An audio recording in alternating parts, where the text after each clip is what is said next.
भगवान ने हमारे लिए जो कुछ भी सोचा है वह एक गहरी और जटिल विषय वस्तु है। यह विचार कई धार्मिक, दार्शनिक और आध्यात्मिक दृष्टिकोणों से देखा जा सकता है। इस लेख में हम इसे विभिन्न पहलुओं से समझने का प्रयास करेंगे। प्रत्येक धर्म में सृष्टि का एक विशेष उद्देश्य बताया गया है। हिंदू धर्म में भगवान ने सृष्टि को प्रेम और आनंद के लिए बनाया है। यह एक ऐसा अनुभव है जहां जीवात्मा अपनी मूल प्रकृति से जुड़ता है। इस संदर्भ में जीवन का उद्देश्य मोक्ष प्राप्त करना और आत्मा का विकास करना है।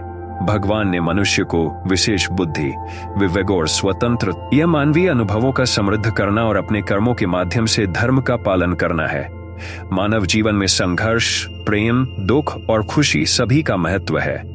यह सभी अनुभव हमें आत्मज्ञान की ओर ले जाते हैं।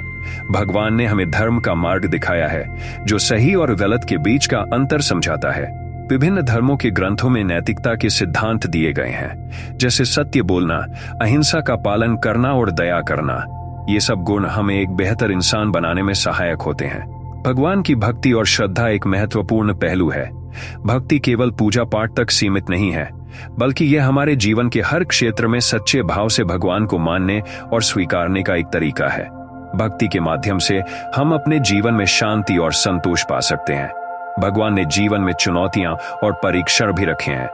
ये कठिनाइयां हमें मजबूत बनाती हैं और जीवन के महत्व को समझने में मदद करती हैं। जब हम कठिनाइयों का सामना करते हैं तो हम अपने भीतर की शक्ति को पहचानते हैं और अपने लक्ष्यों की ओर बढ़ने की प्रेरणा पाते हैं। भगवान ने हमें प्रेम और करुणा का संदेश दिया है। यह न केवल हमारे रिश्तों में महत्वपूर्ण है, बल्कि समाज में भी सहानुभूति और समर्थन के लिए आवश्यक है। प्रेम का यह तत्व समाज को जोड़ता है और मानवता को एक नया दृष्टिकोण देता है। भगवान ने हमारे लिए आत्मज्ञान की खोज का मार्ग प्रशस्त किया है।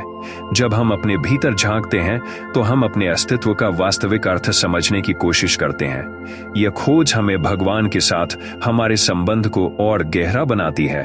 भगवान ने हमें न केवल व्यक्तिगत जीवन में, बल्कि समाज और पर्यावरण के प्रति भी जिम्मेदार बनाया है। हमें अपने आसपास के लोगों की भलाई के लिए कार्य करना चाहिए और पृथ्वी की रक्षा करना चाहिए। यह सब हमें एक समृद्ध और स्थायी जीवन जीने के लिए प्रेरित करता है। भगवान का अंतिम उद्देश्य सभी जीवों का कल्याण और उनकी खुशी है। चाहे वह मोक्ष हो या जीवन का आनंद, हर व्यक्ति की यात्रा अलग होती है, लेकिन अंततः सभी का लक्ष्य एक है: शांति, संतोष और परमात्मा के साथ मिलन। भगवान ने हमें जीवन में कई मार्गदर्शक सिद्धांत और अनुभव दिए हैं। हमारे विचार, कर्म और भावनाएं ही हमारे जीवन का वास्तविक सार है। भगवान का संदेश हमें हर पल याद दिलाता है कि हम अपने अंदर की शक्ति को पहचानें, दूसरों के प्रति दयालु बने और अपने जीवन का उद्देश्य समझें। इस प्रकार हम एक ऐसा जीवन जी सकते हैं जो न केवल हमें संतोष प्रदान करे, बल्कि समाज और संसार के लिए भी लाभकारी हो। यह समझना आवश्यक है कि भगवान की सोच में कोई भी व्यक्ति अकेला नहीं है। हम सब एक दूसरे के साथ जुड़े हुए हैं और यही हमारी शक्ति है।